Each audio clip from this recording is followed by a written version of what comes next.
অনেক দিনের স্বপ্ন ছিল প্রচণ্ড গরমে এইরকম একটি স্প্রাইট খাবো।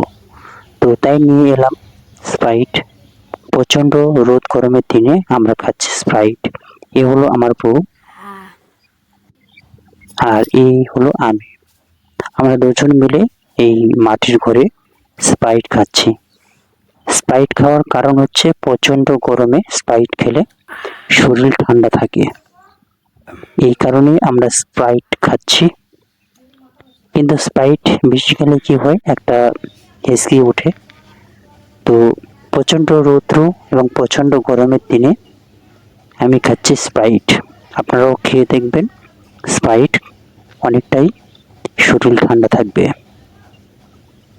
তো আজকের ভিডিও এই পর্যন্তই। অন্য কোনো দিন অন্য কোনো একটি ভিডিও নিয়ে আসবো আপনাদের সামনে।